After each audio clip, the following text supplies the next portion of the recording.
Huskers, Russ, because not a lot of draft eligible. Well, they have draft eligible players. Not a lot of seniors. Once again, I think Dane Key, their wide receiver, 6'2", 210 pounds.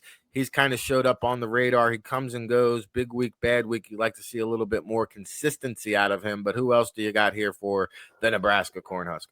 Well, it's an interesting thing you mentioned. Do they have a lot of top prospects? No. Do they have a number of seniors that are playing that are probably going to get undrafted opportunities? Yeah, and it's a matter of which one develops.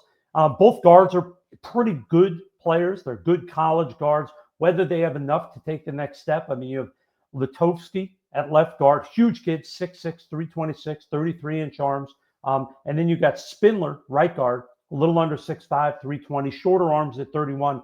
They're good football players. Do they have the athleticism to make the jump and stick? I think it's going to be a tough sell. The one I'm interested to see is the Turner Cochran. Yeah. He started a bunch of games at tackle. He's Yep. been rotating the past few games, just under 6'6", 320, 33-inch arms.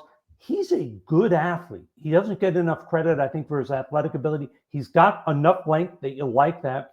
I think he's going to be a guy, despite rotating through some of this year, he's going to get a chance. I wouldn't be surprised to see him as a PR type guy for a year to see if they can unlock, because you see stuff in games that you say, oh, that's really good. And then you see some disappointment, some inconsistency. Can the best be gotten out of him? On the defensive side of the ball, they have a number of seniors. None of them are guys that people are banging down the door, but you have the nose tackle, Judy, guy that wasn't even regarded on the list entering the season. You have really three linebackers in McCullough, a big, tall kid, similar to the kid we talked about with USC. This kid's 6'5", 230, big, long arms, athletic kid. He's not as twitchy and as fast as Gentry, but a kid that's really intriguing. You have Javian Wright, another big linebacker, 6'4", 220s, kid that can run, wasn't on the preseason list, has played well this year. And then they got a rover, sort of a safety linebacker in Singleton, another kid, 6'2", 210, runs really well for a 200-plus pounder.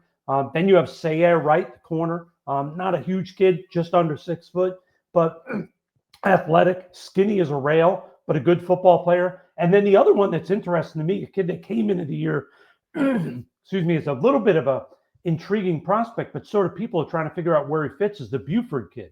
He had been a corner prior to the year, had played out there most of the time, but now he's been rotating as a safety most of this year. Doesn't have the measurables you want, under 5'10", 185 pounds. But when you watch him play, instinctive kid, tough kid, knows what's going on in front of him. Just, he's not a big guy. Where do you fit him on defense? So they have some guys there on defense that are good, solid players. I just don't know how many are legitimate, make-it NFL guys. The McCullough linebacker, to me, is the most intriguing guy other than Dane Key. There's something about that kid with his length and his speed. I think he's got a chance to be better in the pros than he has been so far in college. Yeah, he showed some flashes over at Oklahoma early on in his career, and then kind of got phased out and landed in Lincoln, as did their big offseason portal acquisition, Elijah Pritchett, who's a redshirt junior now. He somehow escaped Georgia, started off at Alabama, comes to Nebraska. He's a run mauling guy that needs to improve his pass blocking, struggles with the speed a little bit. And he's got some issues now. I mean, he struggled with some weight in the past. He's also had some arrests, off the field issues that NFL decision makers are going to have to look into. But certainly somebody to keep an eye on moving forward is Elijah Pritchett. And he started at left tackle, right tackle. He's got the versatility, like you mentioned, with Turner Cochran, who I like Turner Cochran, and he was here with the previous coaching staff, I believe, and he actually started, I think, as a true freshman. Tons of experience. You mentioned the versatility. He may even be able to play center, and when you got a guy who has starting experience at tackle, starting experience at guard, to play all 5 positions, those guys are very valuable at the next level, especially come game day. So I totally agree. I think he's a guy that sticks around, gets a good hard look, and probably makes a roster. So one other guy for the future watch, he's draft eligible technically, Nyzia Hunter, redshirt sophomore, 6'1" and 6'8", 210 pounds. Keep a lookout for that young man as he can stretch the field a little bit. Any final thoughts here on Nebraska, Russ?